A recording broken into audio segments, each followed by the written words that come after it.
Hej och varmt välkomna till ett nytt avsnitt av Framtidens E-Handel. Mitt namn är Björn Påmas Spenger och idag ska vi prata om hur man blir viral i sociala medier. Till det här har jag bjudit in en gäst som har jobbat med det här sjukt många år. Han är en av de absolut bästa som jag känner inom just det här. Han driver bland annat ett brand som heter WESN, men han gör sjukt många andra saker också. Och det här avsnittet är på engelska för att han är från staterna. Ett varmt välkommen till podden. Welcome to the podcast, Billy Chester. What's up, Bjorn? Thanks for having me, man. Good to see you, man. How are you today? I'm doing good. A little jet lagged. I was traveling, but I'm feeling up to it. Excited for the podcast. And Tell me about those travels. You were in the States, right? yeah, I was in the States. So we took a quick trip with our team. Very quick trip, just like 7 days. But we were everywhere. We jumped around. So I was in Detroit. I was in Austin. I was in Atlanta. I was back to Detroit, and then I was in New York. So like I've really been everywhere in the last few days. And So what did you guys do? we were it was basically we had a trade show down in Austin, but my family's up in Detroit, so I wanted to stop by, just say hi real quick, 'cause I'm in the States. But we went down to Austin, and we were having some fun at a trade show, just promoting Wesson in the stateside, getting more wholesale accounts and stuff like that. And then we went over to Atlanta just a few days later to go to one of the biggest knife conventions in the world, actually.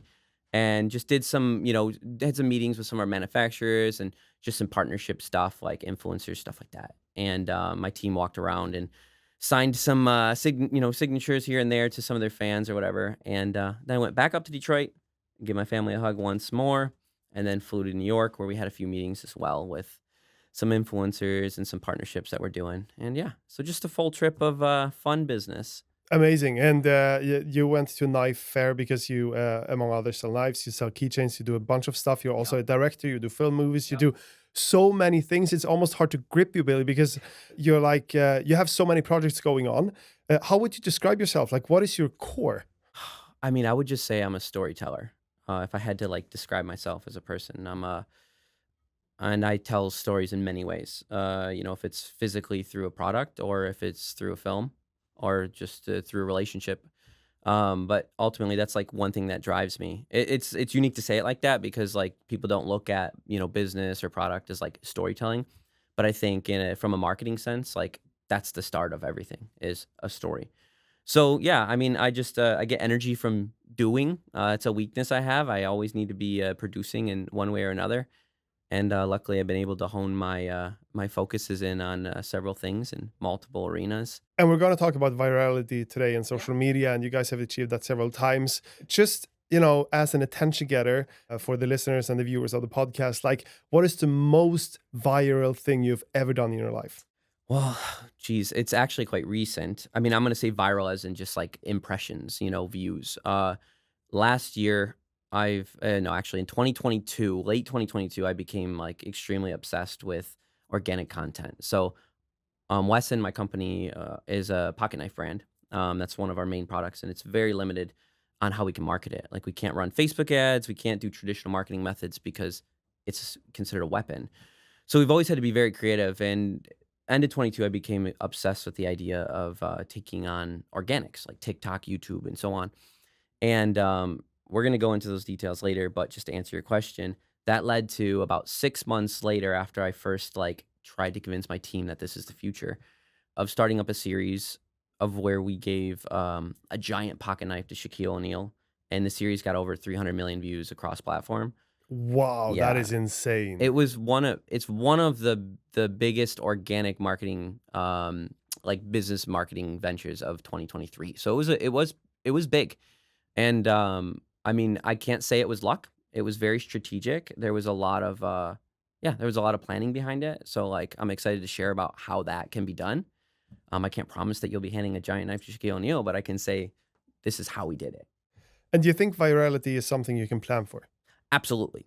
Yeah, I don't believe in I believe in timing. Like I think that I wouldn't have had the success I have if it wasn't the time that it is with algorithms and all that. But also I wouldn't pursue virality right now if it wasn't like it is right now too. So I don't believe in luck in those ways. That's a pretty decent cliffhanger for the conversation we're going to have later today. But I want to know more about you, Billy, because you've been in our office once before. We had lunch. We had a super nice time. We had some wine as well. That was great. And now you're here again, but you live in Stockholm, right? You have kids in Sweden as well. Yes, I do. So I fell for the typical the love story of a typical man who meets a Swede. So I met my wife, man, it's been 14 years, almost 15 years ago, in Stockholm, and I was visiting, and we fell in love. And long story short, I ended up moving over here to pursue our relationship, and I was working with an organization in Stockholm at the time. Like I pursued that because my wife was here. And long story short, yeah, we ended up moving back to the States, where I continued my career, and we had two beautiful children, which are now 6 and 8. And yeah, we decided to move back to Stockholm amongst the pandemic. The world was chaos, and we realized that Sweden might have been the best place on earth to live. And our kids were young, so we decided to start fresh. And it was hard. It was hard actually to transition here and to get back into the system, especially being an entrepreneur and a filmmaker and stuff like that. I had to start from scratch. But it was super healthy for my family. My wife has family here as well. So yeah. It was a good choice. I'm very happy we made that decision. And what are the things in Stockholm that you like hate with Stockholm and love with Stockholm? Yeah, oh my gosh. There's a lot of love and hate. To be honest, like as much as I love the culture, I hate it. Like there's a coldness about Stockholm, but at the same time, it's a welcoming coldness when you understand it, because it's done in a way that's like more so like honoring. So Swedes are very like if you ride the train or if you like interact in public places, restaurants, so on and so forth. It's very distant and very cold. And for a first timer, you're like, these people hate me. But in time, when you understand it, you realize it's a bit of a respect of space and a respect of you as a person. So I've grown to kind of love it. But at the same time, as an American, like I just want to talk. Like if I'm on the bus and someone has a nice shirt and I say nice shirt, I want them to say, "Oh, thank you. I got it from blank blank blank," and we carry on a beautiful, simple conversation. We go on our way. That doesn't exist here. So instead, I go on podcasts and talk to people. No. And you have kids and stuff. And I mean, if you send a kid to preschool in the States, it's $3,600 per month per kid. Here in Sweden, it's what is it like $80? I mean, in my mind, it's basically free. I mean, yeah, it's insane.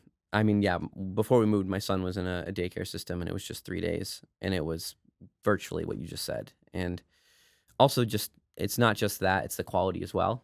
Like in the States, it's a lot of private care like that. And you just notice that it's very much so, you have to really pay to get quality. It's not like equal distribution. And Sweden has amazing benefits across the board in those ways. So like, yeah, it's definitely a place you want to raise kids. I'll say that much. How about the entrepreneurial climate in Stockholm versus, and I mean, the States is big. Atlanta is different from New Orleans and San Francisco, obviously. But if you like compare the entrepreneurial system in Sweden and Stockholm versus the US. Yeah, I mean, I have a longer background in the States when it comes to, business and the entrepreneurial, like, my entrepreneurial relationships. But I think like in Sweden, it's not as like in the States, it could be common for you to be like, oh, I want to be a business owner. Like actually I think all my friends, like in my closest like group that I grew up with, like at least 90% of them grew up to be business owners. Like in Sweden, you have a strength of the middle class. Like you can actually live an amazing life if you just decide to just go get a job, pursue a career, and like you can have a very comfortable, you can raise your kids well, like so on and so forth. But in the States, I think a lot of people believe like, you kind of got to break out of the shell, like you got to earn it to win it kind of mentality. And a lot of times you do. Like if you want to be a part of the upper class and like actually afford that childcare and so on and so forth, like you feel inspired to be an entrepreneur, to, make more or whatever. But the climate difference, I would say, really is I think it's a super small niche market here. Like really, like you meet 10 of them, you know them all, kind of thing in Sweden. And I noticed that amongst most industries, if it's film, business, and so on, like Sweden just is. I mean, it's the size of Michigan, or the state I grew up in, and it's an entire country. And you guys have like I think the most billionaires per capita in the world. So it's like it's pretty insane to be in this pocket of entrepreneurs. Yeah, and I mean, there's tons of entrepreneurs in Stockholm specifically. I think not as much outside the Yes, ecosystem, absolutely. but it's not that many in terms of numbers because it's a small country and so on. And I think one interesting thing you mentioned was if you would compare middle class in the US versus middle class in Sweden. I'm just guessing here, but it feels like a middle class life in the US, you actually have a lower life standard than in Sweden because the government provides you with more stuff in Sweden, kind of. So it's kind of an easier life. It feels like. Yeah, I would say so. I mean, also with social pressures as well. Like Sweden's light on social pressures, as in like the car you drive, the clothes you wear. Like your general middle class is very like it's a very welcoming class. In the States, I think that like people are very materialistic in that way. So like if you are middle class, like it's hard to, it's hard to just keep up the standards and to have the nice car and have the house and so on and so forth because like you literally will be house poor to keep up with the standards. But here, I think the systems are really built. I mean, other than living in downtown Stockholm, you can basically manage a very comfortable life. Like, like I look at a lot of my family, and they're all working, very good, like comfortable jobs, and they have an amazing work-life balance, and they have beautiful houses, and their kids are in school, and they go on vacations. And in the States, I would say it's not that's not the average. But again, that's my perspective too. Like somebody else's like I grew up in Michigan, I grew up in the suburbs, like a lot of auto workers, like so somebody else from a different arena might have a different perspective. So Yeah, but I also think, the top 1% though, and I actually had a conversation about this just 2 hours ago with my American colleague, and he mentioned that the top 1% in the US has an average salary of something like I think 450K US dollars, and the same top 1% in Sweden have something like 1.4 million SEK. So there is basically almost a 4x difference between the top 1%, and obviously you make much more money in the States if you're there. oh, I would say absolutely. I mean, you do have that mentality here though. There's like that like a lot of Swedes I know, at least career Swedes, they have this mentality of like staying at that financial level because of tax, tax thresholds and all these things, and also culturally. Like it's like it can I don't know if this is like an average assumption, but it can be shameful to be to drive a really nice car, to have the nice house, or I live in a nice area in Stockholm. Sometimes when I tell people, I feel a little bit like like I probably shouldn't have said that. Where do you live? I live in Karlaplan, and it's like, yeah. So people are like, "Oh, Yeah, it's Upper Östermalm, and that's a yeah, nice area. And what car do you drive? I have a Tesla." Of course. Yeah. So, and for me, it's just a comfortable place to live. Has beautiful parks. It's close to my kids' school. I love my car.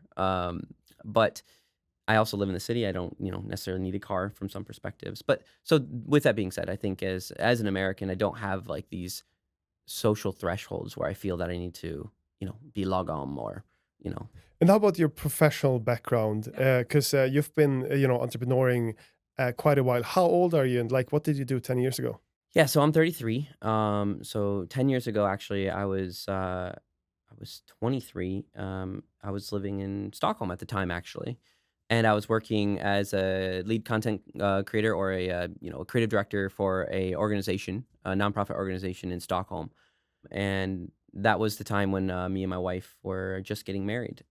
So I also owned a production company at the time, which we were doing commercials. So like because I was living in Stockholm and I was English speaking, I ran a remote production company which did like animation commercials and stuff like that. So I business to me was always a means of generating revenue. It was never like oh, this is my passion kind of mindset. It was more so like, oh, this is how I can make money. So I applied my knowledge and effort. So like, yeah, that's what I was doing 10 years And ago. what was your first really successful company? It would really successful, and I define successful by like running without me. I would say would be WESN, which is my latest venture. I would say that like, yeah, I've had other companies in the past that have been, quote unquote successful, but they don't exist anymore. But WESN would be the most successful, and I'm actively involved in it today, so that might be why as well, because it's And how many companies did you do before WESN?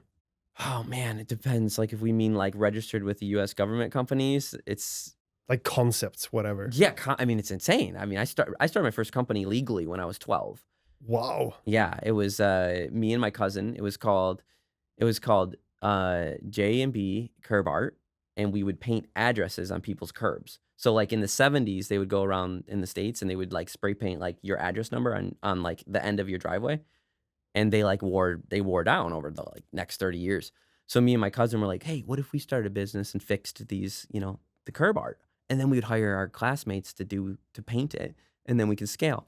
So we started that company, and my dad, we registered it for us, and because he wanted me to learn like the ways of business. And so yeah, that was my first. And then from there, I mean, I probably until I was 20, I probably had 5, 6 other registered companies. And which one was most successful and what one was the least successful?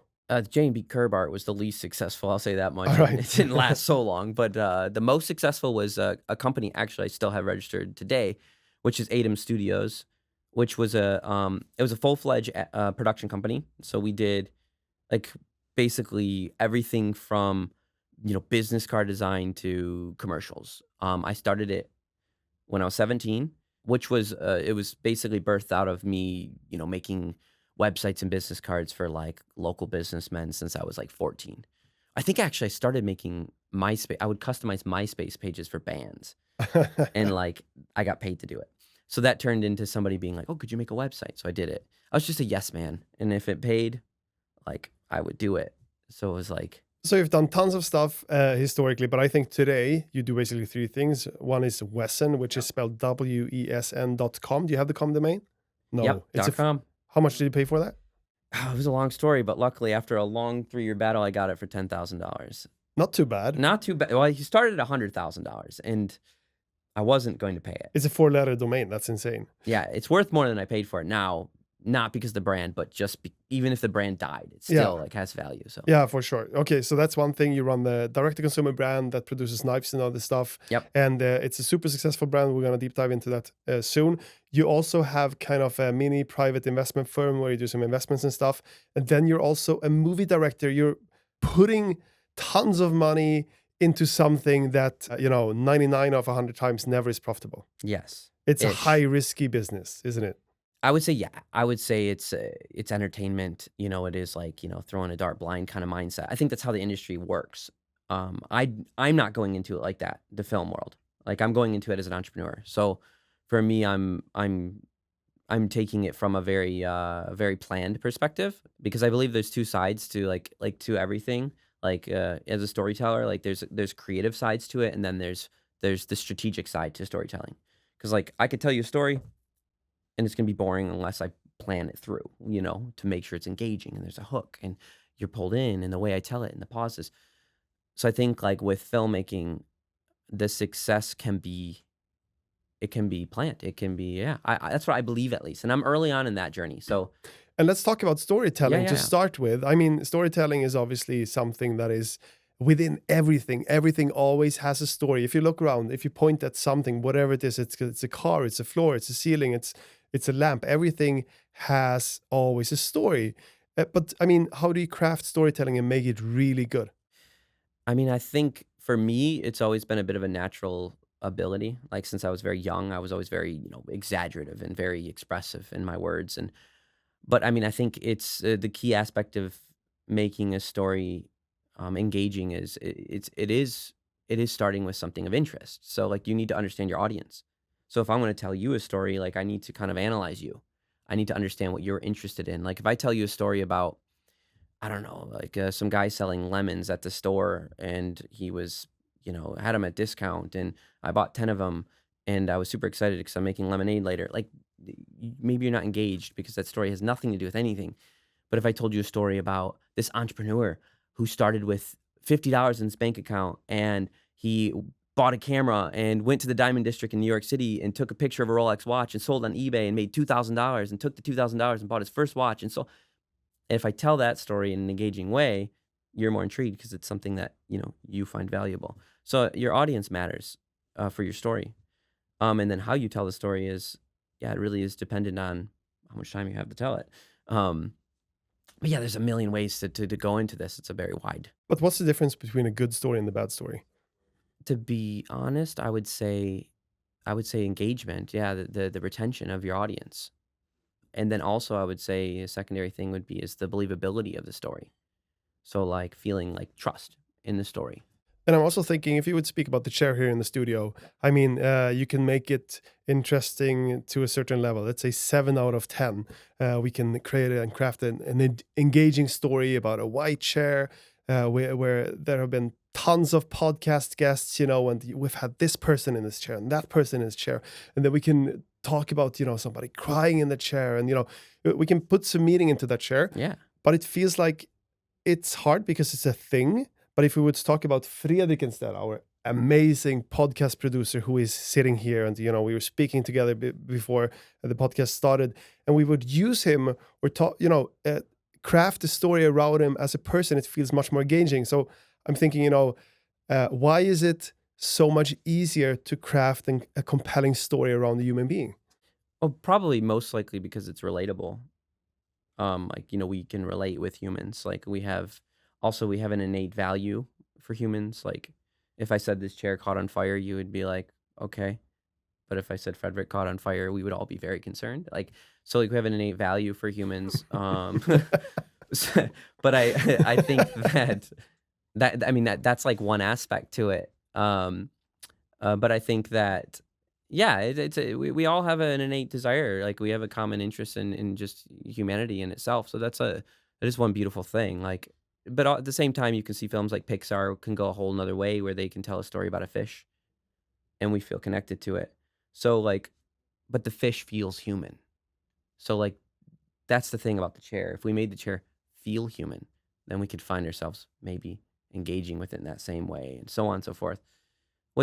That's going into storytelling. But yeah, we could talk about this all day. That's interesting. I mean, Cars, we have all these movies where we basically humanize things, right? And those are usually for a kids audience, etc. So that is an interesting aspect. I'm also thinking, artists that craft paintings, for example. We have a painting on the wall right there, and looking at the painting, it could just be a regular painting. But if I told you it's actually a burning ape that painted it, or whatever, something weird, and we just craft something amazing around an experience, a meaning around it, then it becomes much more valuable. It's Absolutely. interesting. Which is the story.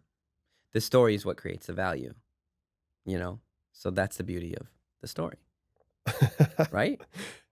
100%. And I think let's pivot now into into becoming viral on TikTok, on Instagram, on YouTube.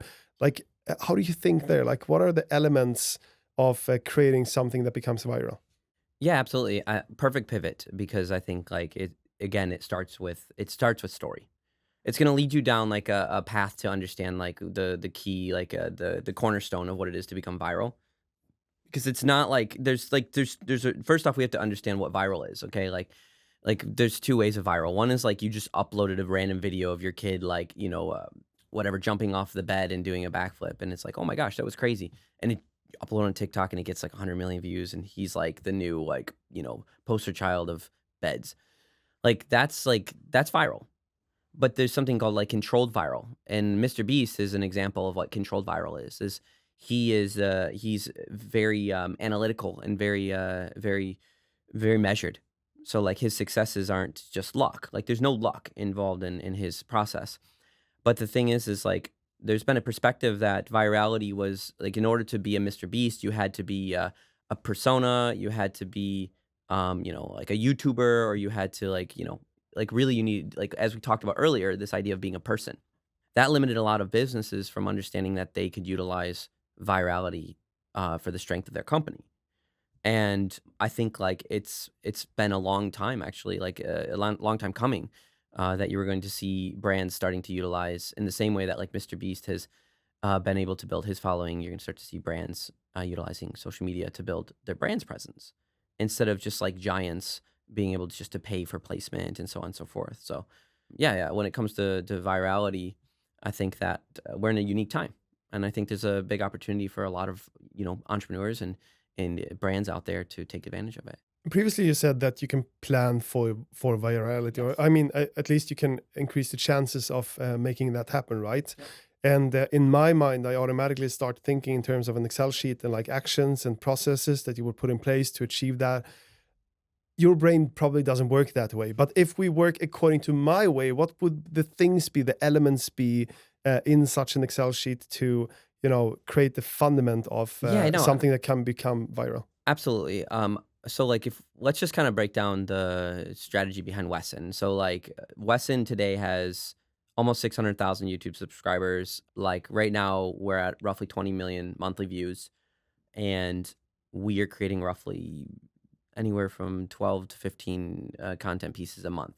And how we got here was from it was very like an Excel mindset. So like, yes, my brain doesn't naturally work in that way. I'm very like, it's in there. Like, so like in my head is numbers and all those things. So like if we jump back to like, it's 2022, August 2022, and I stumble across this brand, Mini Katana, which is selling katanas, swords, online through their social media platform. And at the time, the social media meaning YouTube, TikTok, and so on and so forth.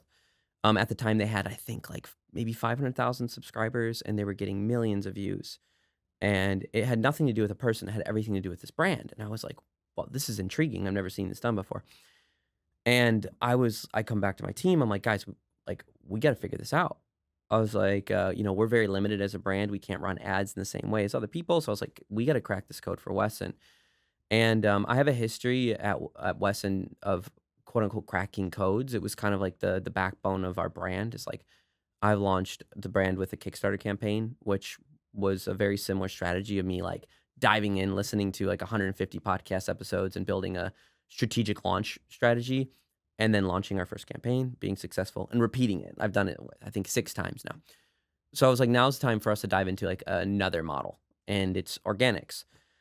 So I go and I pitch it to my team, and to be honest, they weren't so engaged. They were like, okay, this is interesting. Like, what does it look like? So I was like, well, we got to start creating videos. And to be honest, we had no idea like what it meant. Like I remember our first video, our creative director made this video, and it was just like horrible. Like it was very, yeah, it was just like very TikTok-y, very trend based. Like we didn't really understand what we were doing, but we needed to do it. So like step one for me really was just like doing it, like actually getting on there. And nowadays we're in a good season of social media where we have data. So like you can start to understand like, how your videos are performing and so on and so forth. So I started to network in the arena. I started to, reach out to other individuals. The Mini Katana brand, I ended up flying out, and we met up in Utah, and I picked his brain from day one. I was like, just tell me everything you know. And surprisingly enough, he didn't really share much. I didn't get much information from him in the hangout. But what I did get is I got an understanding that he wasn't the smartest guy in the room. Like he was just like me. And what it did is it gave me confidence to know that like, oh, I think we can do this. So we came home and I just started listening to podcasts, watching YouTubers, listening to Mr. Beast episodes, like getting into the mindset of what it is to create content. And I slowly started to realize that there's a strategy. Like these guys aren't just getting lucky over and over again. I realized really quickly, like, okay, virality isn't like I thought it was. Like just like a Kickstarter campaign. I used to think Kickstarter campaigns were successful because they were lucky. They clicked launch and it just happened to be a good product and people, flocked to it and it was successful. No, it's a very strategic, analyzed protocol. So very first thing I did is I started to discover actual data. Like what is retention? What is swipe away? What is likes? What's the like percentage? What is what's an audience? What's a niche? Like all these typical things about videos. I started to study them and start to understand them. And once I kind of like got a full grasp on what this was, I started doing tests myself. So I started to create like videos, like very simple videos with like, hooks, and what a hook is like the start of a video to pull you in. Okay. I started to test like different hooks and I started to repeat different styles and different things. And I did all this just to have data. So on the back end of our YouTube channel and our TikTok, we would have data, like retention data. As I started to understand like how different methods were able to, equal different results, I started to realize that like we actually had like control. So it wasn't like the algorithms were just like throwing random stuff out there. It was like, oh, it was controlled. So basically, long story short, I put together a plan to my team, and after my studies, I came to a revelation or a realization that content is like a long-term strategy. Like if you want to go viral, like you need to build an audience. You need to like it's literally like a minimum of like 6 months. It's like what my rule is. Like so, if I was to start a new YouTube channel or TikTok or whatever, I would be like, I need to be able to create 6 months worth of content to prove out this strategy. And I need to have a system where I can consistently be producing that content. And like in a dream scenario, you're producing every day. But like in most cases, you're doing 2-3 content pieces. So there's a lot of super interesting takeaways from what you just said. And I think the first one is really, you listen to 150 podcasts, you met with anyone who potentially had any knowledge in the space. So you're basically just getting as much information as possible, and through doing that you probably start seeing patterns, right? Seeing Absolutely. patterns that this seems to work, this doesn't seem to work. So yes, there is basically an idea or a strategy or action plans that can be put in place to probably decrease or decrease the probability of becoming successful. And the other thing I think was interesting is that the first step also was just getting something out there to start Absolutely. gathering data. And the third interesting thing you said is that you also need to have a following. So if you have 512 followers on Instagram, the likelihood of you becoming viral is much smaller than if you have 162,000 followers on Instagram. So you also need to build a fundament when it comes to following and content and trust basically within the algorithm Yeah. in order to achieve virality. Yeah. So what I'll say there is yes, audience is key, but audience isn't key, I don't believe, to virality as much as it is key to repetitive virality. So for instance, nowadays with algorithms, like you can start from zero on any of these accounts and upload a video and it could actually get millions of views. But if you want to do that over again, that's the importance to understand your audience and understand why that video went viral. So the bigger audience you have, the more of a niche that your content's going to be put in, and the more of like a template structure you can apply to your content. So to be honest, I wouldn't be intimidated by starting from zero, because we did. Like we started from zero in January of 23. We had no YouTube subscribers. Like I made sure that we started from zero because I wanted to prove out my systems. And I remember when we went from 0 to 600, and it took a long time. It took like the first 30 days. It was like 0 to 600. And we were getting 300 views a video. Like, you know, so like it's important to build an audience, but don't be discouraged by the fact that you don't have an audience in the beginning. But let's talk about that importance. Yeah. I think, both private people or companies that, want to achieve something, that have a big plan, the power in having an audience is like step number one. It feels Absolutely. like. So talk me through the importance of a following or the value you can get from having a following in 2024. Yeah, I mean it's security. It's insanely valuable. Like if we talk about WESN, like we have like a Facebook group of like nearly 2,000 people, which are like dedicated, insane followers. Like these guys, like we basically know that if we launch a new product and share it with these individuals, it's gone. And like having that kind of following, it creates a security in our company, but more importantly, it creates a profile for the mass. So like we're able to understand like this is our customers. We didn't create that following in a lab. You know, they created themselves, if you will. We created the brand, we created the culture, the language, the storytelling, and these people adhered to it. So they're the ones that gathered. And like when you get a video that has, I think we just had a video just a few days old now that has almost 3 million views. That video was created for an audience of 2,000 people in mind. But luckily there's 3 million of them in existence. That's what virality is the idea of really honing in your craft to your audience. And like your audience can be 20, 30 people, but you need to think about like I really believe like this. If there's one person that loves it, there's going to be 10. And if there's 10 people that love it, there's going to be 100. If there's 100 people that love it, there's going to be 1 million. Like that's like, and not from 100 to 1 million, but that's a good scale mentality. And that will help you as you are creating an audience, especially as, if we're talking in a virality sense or just in a business. Because like product market fit that's the most important thing ever. But you need to know your TAM as well as a businessman. You need to know like what's your total market value. Like you need to know where, what's your cap to of your audience. So like if I make a niche YouTube channel about, let's say it's like, it's about camping, but it's about the different types of mushrooms in the woods when you're camping. And then it's only about poisonous mushrooms in the woods when you're camping.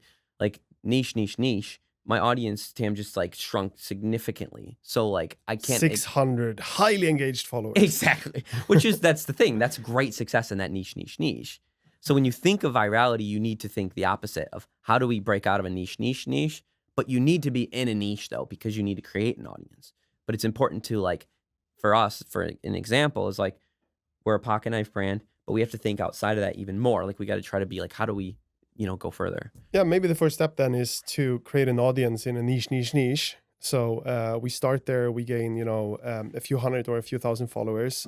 And my question would also be like, how do you achieve that? Because if you start from 0 or 200 or 50 or whatever, let's say private person who bets on becoming the influencer, or let's say a company or a brand that, has the intentions to grow and stuff. How do you achieve growth in social media? So I'm gonna just I think the best thing I can do is break down like the actual practical analytics, because like scenario to scenario is gonna be like, I don't actually think there's a difference in strategy. So like an example would be is if you're a private person who wants to become a fashion influencer, or if you're a business who has an established brand but you want a YouTube following, like I think, to be honest, I think it's going to be exactly the same strategy. So like for me to make this podcast episode beneficial, I think if I just break down like literally like in the next 10 minutes like if you want to have 500,000 followers in the next year on YouTube or TikTok, like what should you do? Like really? Do it. Yeah, absolutely. Do it first off, like get started. That's like step one. But the thing is make sure you can continue doing it. Okay. So that's like step two. So it's like, if you're going to start, finish. Okay. You will never have 500,000 subscribers if you don't start and finish. But if you actually like literally want to accomplish it, like build a content strategy. So it's like, you want to be a fashion influencer. Okay. How many outfits do you have? Because you're going to run out of videos. You need to figure out how to fund it. You need to figure out to be able to create content. So if you have 3 pieces of clothing, okay, can you mix and match it 300 times? Can you make 6 months worth of videos if you're doing 3 videos a week? Like you have to be in that mindset from day one. Day two is think about accessibility. Like how easy is it for you to make this content? So like, do you have accessible resources? As in like, if you have an iPhone, like don't overthink your processes and your template.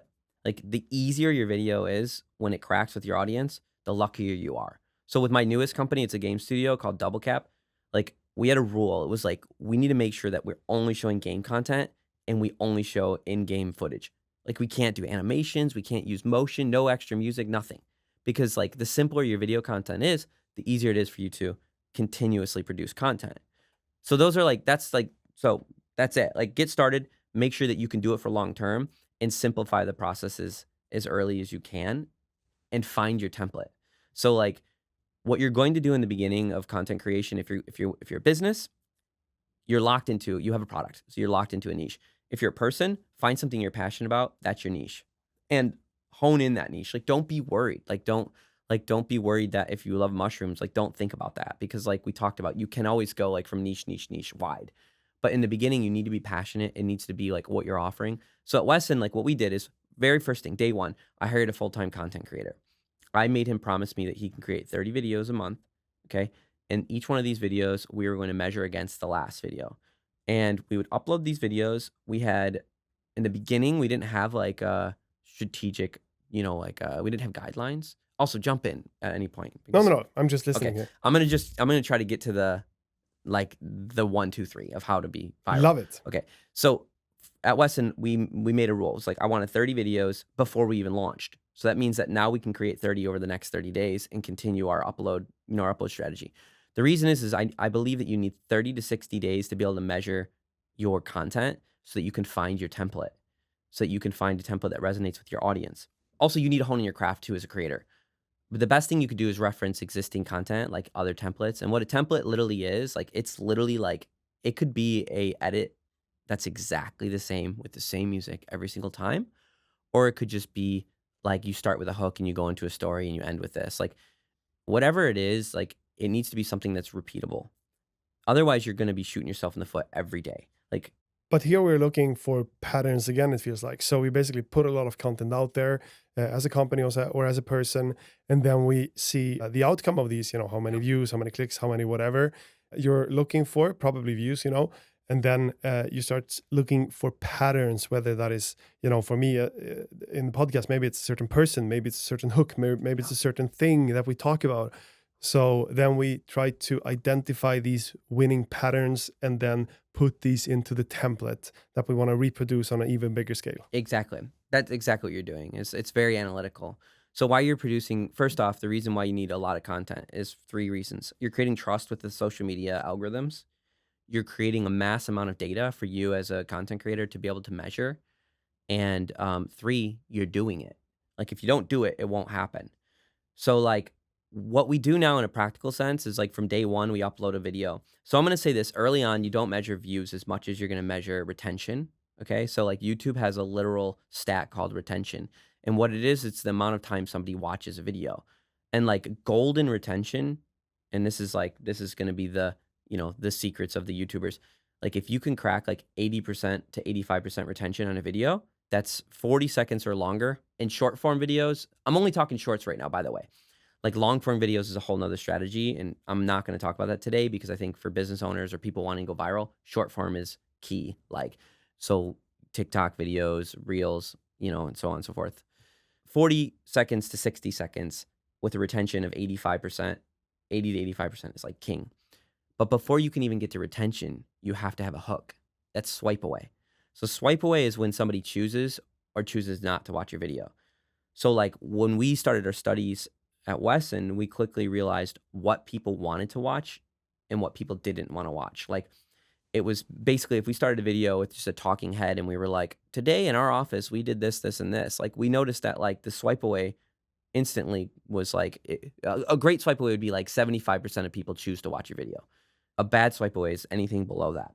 We started to notice very quick. That was the easiest thing actually to hone in fast was what to show in the first 3 seconds.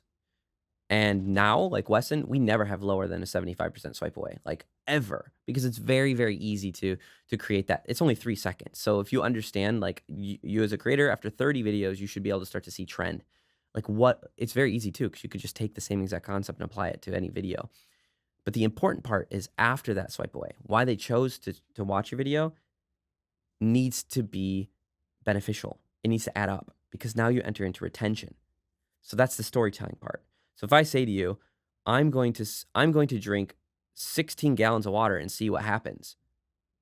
That's interesting. That's a good 3 seconds. I want to see that. Yeah, you would. But if in the beginning, the first like 30 seconds, I'm like, well, it's not healthy to drink the water, so I'm not going to. Instead, I'm going to tell you about this new jacket that we're selling. It's boom, you're done. Retention's horrible. But if you went, I'm actually going to try.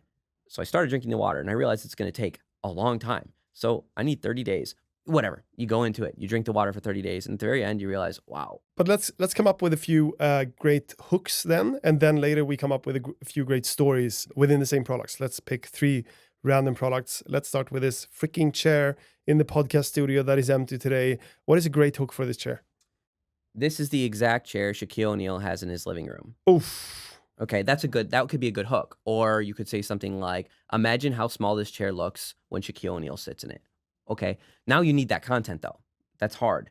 Or you could say, this chair is actually made out of real sheep skin. Is it though? No, it's enough to pull me in. And you go, well, it isn't, but then you would go into the story. Like you need to continue the hook forward. Or it could be many, many, many things. It needs to be tested too. So like for me, like I'm not the king of these things.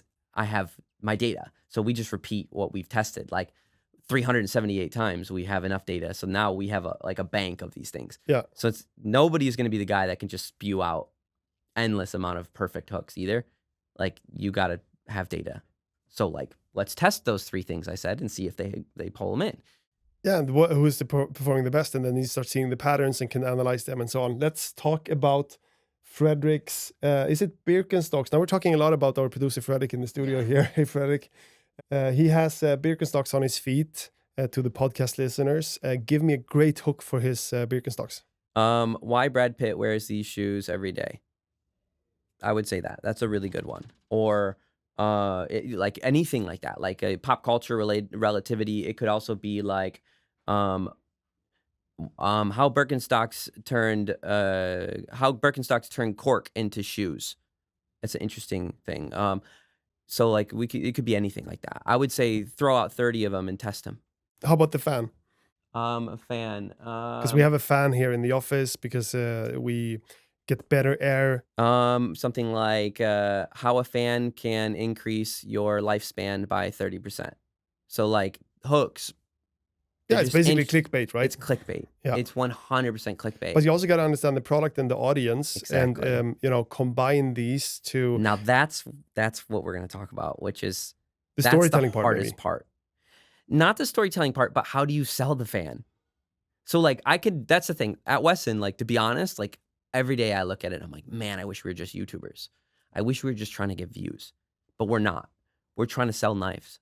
So we have to get views that sell knives. So first you need a hook, then you need a story to make sure people watch the movie, and then you need something that converts them. So walk me through that process of hook plus storytelling plus the converting element, and from all the learnings you've done, maybe you can show us a video or just Yeah, talk us absolutely. through the process of that video. Yeah. So, I mean, if at Wesson, we have a strength, and it's our data. Okay. So we have like a history of data right now. So we're able to reference data and we're able to compile videos based on past. Okay. So we will go through and look at like our top hooks. Okay. And we'll see like out of, let's say like we have 50 hooks that are all in the golden era, like the golden area, which is, like I said, like a swipe away of 75% plus. That means that they're all great hooks. Okay. And then we're able to look at videos. And if we see that there's videos that have 80 to 85% retention, okay, at that 45 second, like 40 to 60 second length, then we know that those videos, the template of those videos, like the story format of those videos, are also golden videos. And then the third thing we look at is likes. If a video has higher than 98.5% like ratio, it means people actually like the content too. Because like you can make videos that have a great hook and a great story, but people hate the video. They're going to if they don't like it, then the algorithms, they want to distribute things people like. And then the fourth thing is engagement. So you want them to engage, comment, interact. So you need to make sure that like when you create content, all of these things need to be in consideration if you want to create virality and you want to actually like have success and have videos that get millions of views. You cannot do this if you do not create content and have your own data. You need to have data.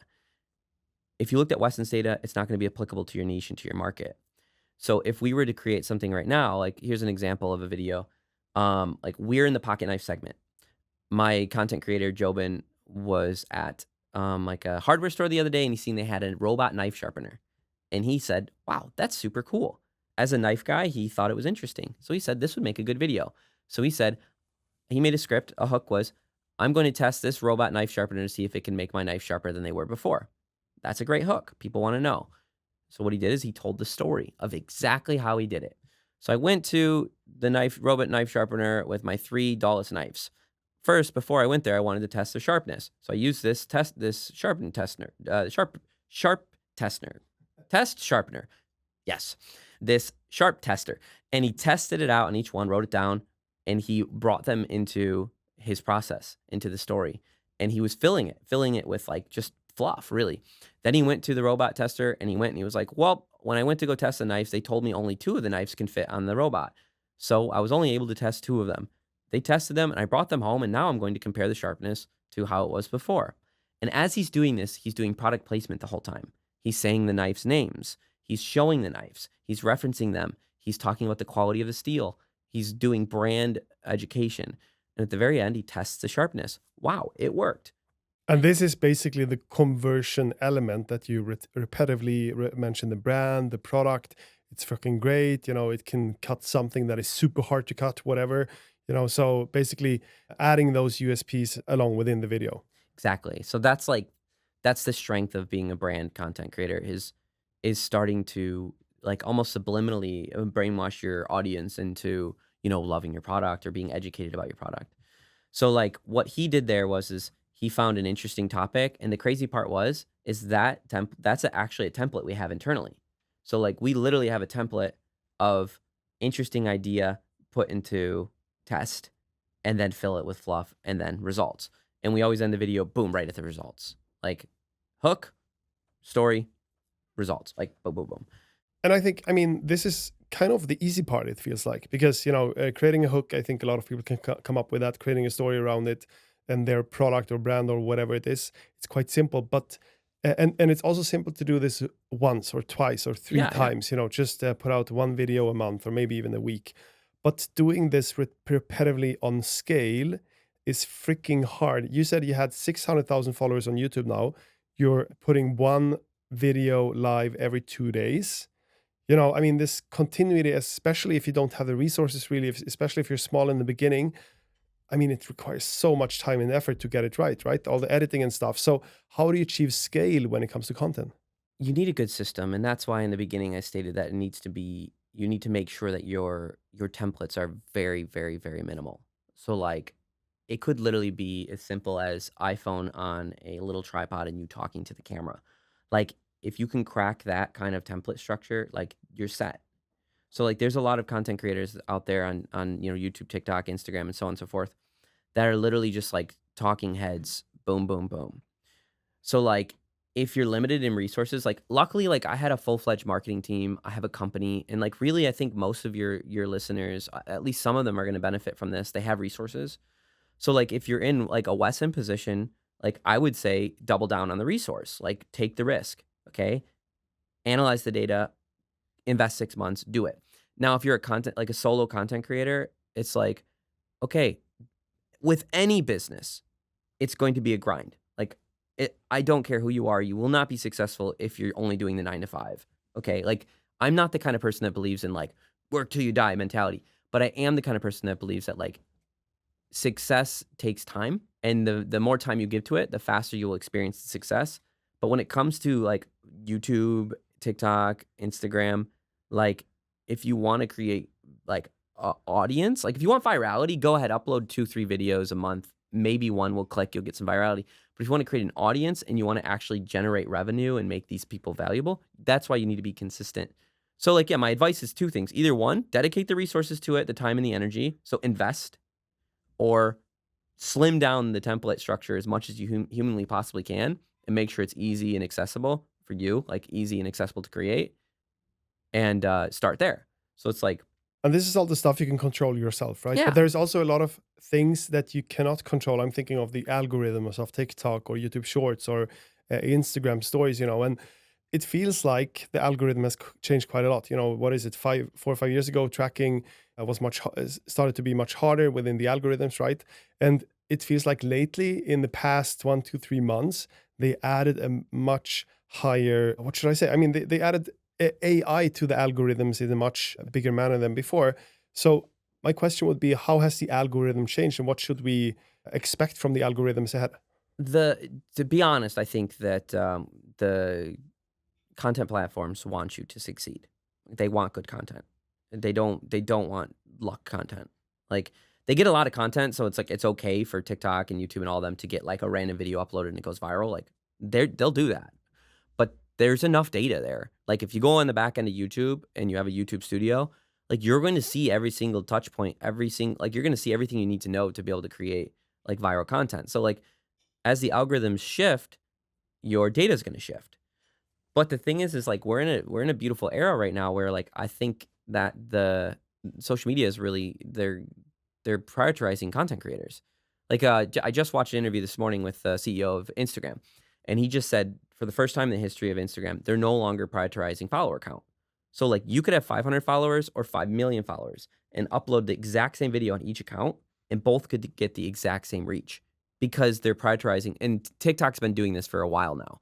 It's like there's a lot of, like, I know several people that, like, just like random people uploading a video of their kid doing something funny and it got like 50,000 views, and they're like, "What?"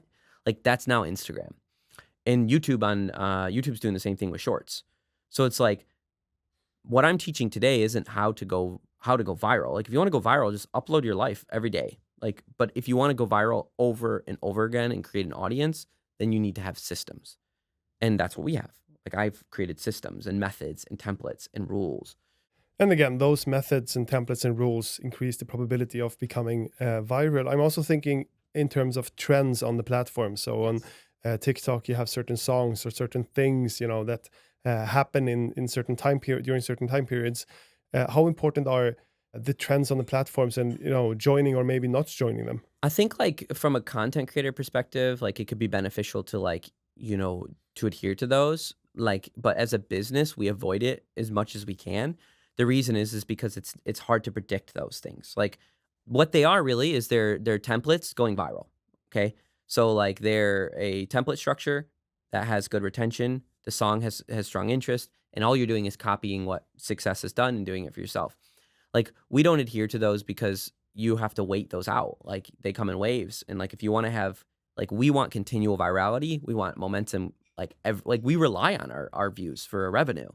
So, like, if I was a content creator and I'm creating videos, I would jump on those like every now and then. But for us, like we're so planned that it's hard for us to like shift our methods and be like, oh, this is a viral trend. We did it in the beginning and we realized that it just messes up our entire strategy. It puts like our backlog gets messed up and like everything. So as a business content creator that has like, that has like 30 videos in a backlog and, 3 content producers and like all these things, like I would say like just avoid it because it's not going to make it easier. But as an individual, it's like you're solo. Like jump on it, make the video, especially if you have easy templates. Like it could be a win because it's just your face you're trying to get exposure to. So it's like, And can you please also tell us the story of Shaquille O'Neal and the big ass knife you yeah. created for him, and when he got 300 million views? Like, so why did you specifically pick to do a video within with that angle? And did you know that it would be successful? So that's a good story actually because it's going to show you about consistency and testing. So we were in a season of creating content, just finding templates, and we created a video that was very data based. We realized where our hooks were. We knew what people were interested in, and we got a giant version of our small knife produced for April Fool's Day, but it was delivered to us 2 weeks later. So it was kind of just sitting around the office, and I was talking to Ethan, and I was trying to motivate my team, and I was like let's really try to advance our our hooks. Like let's dive into our hooks. Let's try to find like some secret sauce videos based on the data we have. So this was basically, we started in January, we launched like mid-January, so January, February, March, April. So we were in April, all right? So we're 4 months out, and we just started to experience some virality, some of our videos. We had some templates. It was like, oh, we got something. Ethan jumps out and he creates this video concept called "We Made a Huge Mistake." So that was one of our hooks. Like we realized this is a really good hook. We made a huge mistake, and he makes a video. We made a huge mistake, and he reveals the giant microblade called the Mega Blade. He says our factory made a mistake. They made our knife 10 times too big instead of 10 different colors or whatever. And he tells the story. The story it was phenomenal. It was believable. It was engaging. Great hook. And it was great execution, and the video just ended like that. And let me just stop you there, Yeah. because the interesting part is this was a fuck up, a production fuck up, a supply chain fuck up. You were supposed to have the knife for the 1st of April as an April joke. You got it 2 weeks too late delivered. So you got a giant knife that probably was super expensive to produce, sitting around in your freaking office. And then you actually used it for content and used it to create something valuable. Yes. And only that is amazing. I would say. I mean, like I definitely owe the credit to my team, like to Ethan for sure, for taking advantage of opportunity. I mean, like we knew, like when Jobin walked into the hardware store and seen the knife sharpener, he was like, "This is interesting." We knew the giant knife was interesting. Okay, how we presented it, that's the creative side of it. That's the the analytical side. So Ethan went and made this video. It's like we made a huge mistake. The video goes viral. And not even viral. Like we thought it was viral then. It got a few million views. But what went viral was on TikTok and YouTube, we had a couple hundred, maybe even thousands of people saying, give it to Shaq.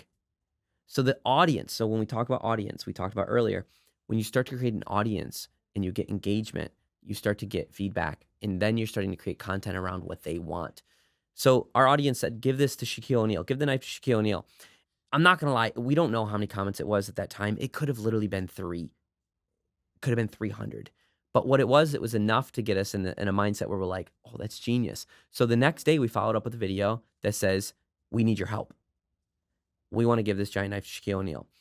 Very strong hook, very strong visual. The knife in itself is a strong visual hook.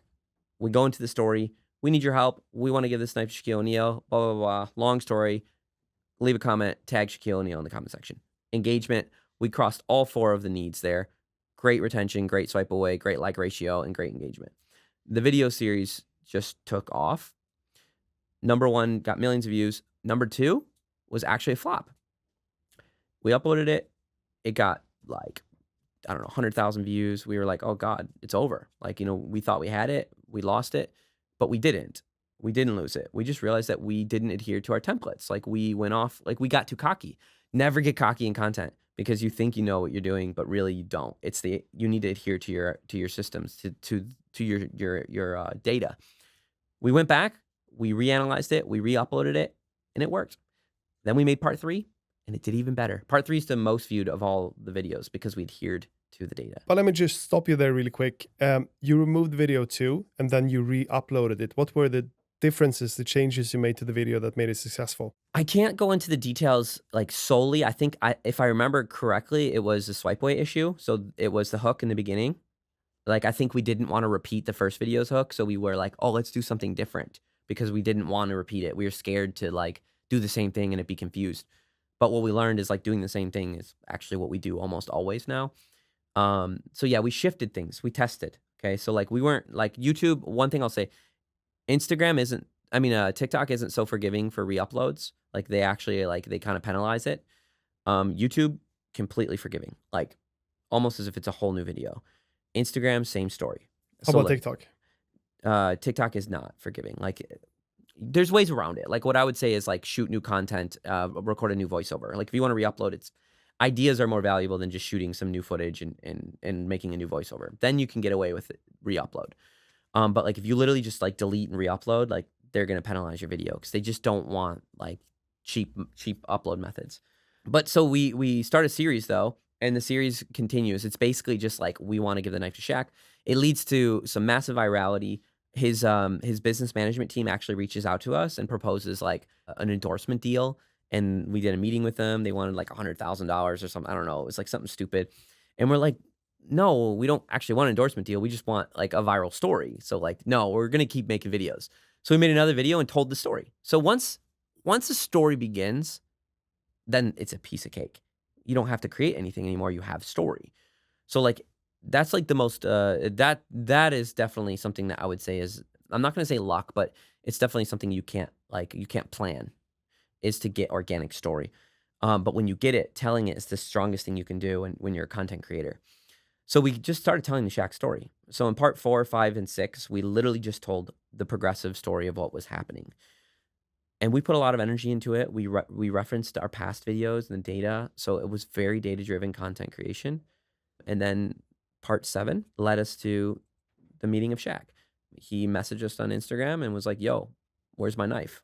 And it was that simple. Like literally Shaquille O'Neal just messaged us and we messaged him back and we're like, yo, let's meet in Paris, because he was going to be there for Lollapalooza, a big concert. He's a DJ for people that don't know. And we're like, all right, we're going to go to Paris. We're going to meet Shaq. We're going to bring the knife. And we were doing it all for the story. It was all content driven. We adhered to what the audience wanted. We were agile. I was willing to pay for what it took to make this a reality. And that's the thing, like most people wouldn't, maybe they wouldn't invest in the content. So like you can jump online, you can watch it. It's really engaging. It was surprising how engaged people got. We ended up going to Paris and we ended up meeting Shaquille O'Neal, and he owns the knife today, and we own one that he signed. So luckily it worked out, and it was a great success. That's a really cool story, man. And how the F word, I can say it in the podcast, how did you ship the knife to Paris from Sweden? So we checked it. We just checked it in, as luggage on the airplane. In the video series, it seems like we carried it on because Ethan's carrying a briefcase, which we thought that was also engaging. That created like strong comments, like people were like, how did you get the knife on the airplane? Like that mentality. But we just checked it. We checked it in the airplane, and then when we got there, we took it out and we had it. It was definitely a complicated week to be in Paris because it was Tour de France. So like every street was like blocked by police. So they were like inspecting every backpack, and we had a knife like the size of my arm. So like we had to be strategic about how we got to our hotel, and like we had to, we had to adhere to the laws still. Which I'm not gonna lie, like giving a celebrity a pocket knife isn't like something I would advise anybody pursuing. Like give him like, I don't know, like a pack of gum or like a t-shirt. Like a weapon is not an easy thing to do. Like we had, the series is super interesting because you're gonna see how many hurdles we had to go through actually to just like to get the knife to him. But it made the story more interesting too. And we made sure actually to engage in that and to tell that. But so yeah, that's the Shaq story. I mean, it's a great story. And I think the interesting part of today's conversation, because I thought we would focus much more on the process, and we focus a little bit on the process and the data and everything. But I would say 70% of the focus was the content. So it's all about content. It's, partly process, partly data, partly continuity when it comes to putting content online and doing it again and again and again. But it's all about the content and the story and the hook. And that's kind of the main thing. Yeah, exactly. But I think just so people aren't discouraged, you need to discover those things. If we weren't making videos, we would have never gotten a knife to shack. Like, we had to discover that, and you adhere to it when you find success. It's literally like the idea of a gold miner. It's like you got to dig until you find the gold. If you stop, it could have been 1 foot under. But when you find the gold, you apply the method over and over again. Because if you just dig till you find the gold and you don't keep digging and you don't repeat the method, then you won't continue the success. And that's like why we succeeded is we made the giant knife video. We found a template and we applied it to the Shack series. And we continued with Hasbullah, this little Russian guy. We made a series about him where we wanted to give him a knife. That ended up getting 100 million views. And we continued the series. And the thing was, is it was a template. It was a template that we literally just repeated over and over again. And for us, like, that's the key aspect. So some takeaways for anyone wanting to start like a content channel is commit to 60 days, create a template structure, like create a content creation method that you can adhere to be able to create, I would say minimally 3 videos a week. Upload and analyze your videos. Every single video you upload, put the data in a spreadsheet. This video has this much, that much, and this much. And analyze each video. And your next video, try to beat out your last video's retention, hook, and like ratio. Study other content creators. Look at videos that have high comments, high like ratio, and try to apply these methods to your videos. And most importantly, don't stop, because you will crack. Like, I promise. I've actually done it several times. Like, I did it with my game studio. I've done it with other like secondary projects. We've done it at WESN. Like, it will work. I promise you it will work if you adhere to it. But now these are the 3 things to write down, like to adhere to, is make sure that you see a swipe away of 70% plus. Okay? Never make a video that is shorter than 40 seconds. Okay? And make sure your retention rate is higher than 80%. And then make sure that your like percent is 98.5% or higher. Write those things down, put them next to your computer when you're creating content, and reference those numbers. Because if you could do those things, I promise you, you'll have 1 million views by the 3rd time you have those 4 golden analytics. I mean, I would love some case studies after this podcast, because I think it's that applicable. Now I'm giving away the secret sauce there. Like, that really is like, that's it. That's the breakdown. The hard part is actually doing it and measuring the data and actually being active. Yeah, and I mean, let's say the podcast, this episode has 10,000 listeners. I assume not even 1% will try it. So yeah, no, we know this as entrepreneurs. We can tell all our secrets, but the application of the secrets are like nobody is. It's almost sad, because I'm like, you'd be a millionaire if you would have just did what I said. Like, just do it. Yeah. You can't lose this opportunity. I'm so thankful for you being so open about this. You had 300+ million views of the Shack videos. What revenues did 300 million views create and generate for you guys? Yeah, so for us, it was super interesting. We were able to see roughly $50,000 a month in our shop revenue last year from our organics. So like, I would say that it was literally almost like 40 million views was like $50,000 for us. So like, we have a breakdown of the conversion and everything like that. And I would think we could have been even more product centric. We're doing much better now. Like, if you look at our content now, it's much more product centric. So we're seeing higher conversions in that way. But I would say, yeah, like 40 million views is giving you roughly 50,000 in revenue. It's going to be all over the place. And then when it comes to actual ad revenue, I think from 300 million views for shorts, it's like a drop in the bucket. Like, if you get 1 million long form views, it could be like anywhere from $1,000 to $10,000 payout for long form. So it's good. You can live off of that. Short form, 300 million views is $30,000. So it's like, you can't live off of long form, because we were in the top tier. I think we were like in the top 1,000 most viewed channels in 2023. And from short form, we made $30,000. And what's your last 12 months revenues in WESN? Our last 12 months in revenue is about $2.5 million. And it's almost all organic, since you can't spend the marketing. It is all organic. Yeah. Wow. Yeah, it's So what GM3 do you have? What's your revenues after shipping? we're at like, I think we're at like 70%. That's quite decent. Yeah. And who are the shareholders in the company? Me. I have, So it's 1 point something millions per year in pure profits, basically. yeah, we have a pretty high EBITDA. Yeah. Our operations in the early state, like right now in scale mode, like I strip back now. We were in scale mode, like we were it was called the road to 10 million. It was like this internal thing we were working on. Our goal was to be at 10 million in revenue by 2025. And I stripped down our operational expenses. Like we were almost putting everything in because we were trying to scale as fast as we could because we wanted to get to that revenue level. But now I kind of stepped back. I'm focusing on my film career, other opportunities like my game studio, other ventures and stuff like that. So I stepped back and I stripped back my operational costs, and now, yeah, the company is having a much higher EBITDA. And I would say in the past we weren't at that. We were not. I wasn't clearing $1 million in profit, but it was at least half of that we would see. So Yeah, but it's not that bad. And I mean, it's a super inspiring story. I think the podcast listeners will love this story and all the details you just provided us with. And let's just hope the top 1% of the listeners actually apply the learnings from this. absolutely. I mean, I think I've heard Mr. B say this before. If you apply everything you heard in this, you can be bigger than me. Like, to be honest, we said it like we didn't say it linearly. Like, so I didn't go like, this is how you do it, 1, 2, 3. But over the last hour, we did cover everything you need to know to be viral in content. So if you don't do it from this, like, you don't need to listen to 140 podcasts. You need to listen to this one podcast. You're lucky. I took it, all the knowledge and information. That's the hook for my my post.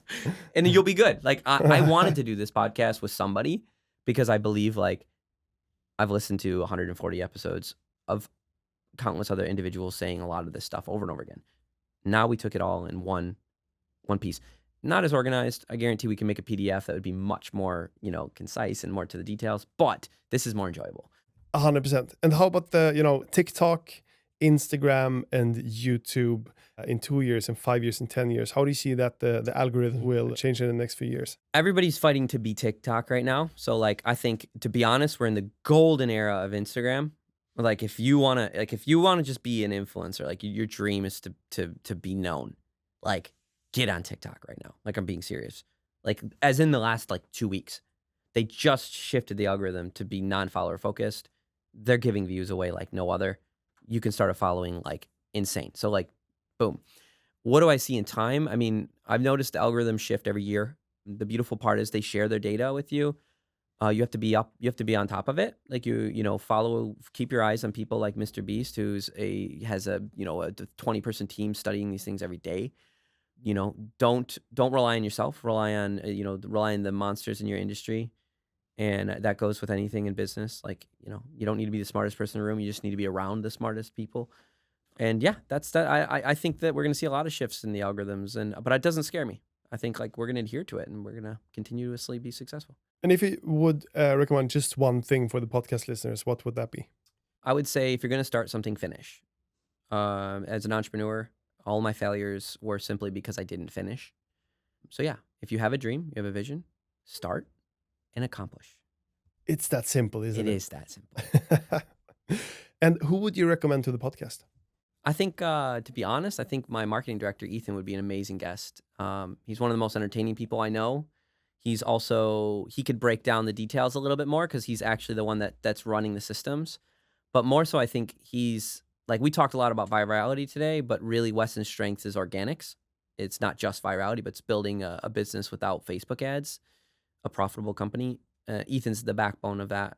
So I would say, yeah, Ethan. And as someone else, it'd be cool to have, like, I don't know, like Brad Pitt on here or something like that. Like, somebody just has to, like, throw it, like, just, like, really just. Can you make an intro? Yeah, I can give him a little. I shoot him text afterwards. We'll see what happens. Let's see what happens. Yeah. And if people want to get in touch with you, Billy, how do they do that? Yeah, you can hit me up on LinkedIn. That's probably the best way. Most of the social medias, like, I don't actually have anything on my phone except LinkedIn. or just email, info@westengoods.com and say, yo, I'm trying to get a hold of Billy, and maybe they'll forward it to me. Perfect. And we're going to link everything in the show notes. So if you want to get in touch with Billy, just check out the show notes and you will find everything there. Om ni vill komma i kontakt med mig så är det inte lättast på länken. Sök på Björn Pålman Spenger så finns jag där. Glöm inte att ratea podden i dina podcast-appar. Delvis på Spotify, delvis i podcaster, delvis på YouTube. Överallt så vill vi få tummar upp och 5 stjärnor. Så det skulle uppskattas jättemycket. Jag vill också tacka dagens sponsor Juni.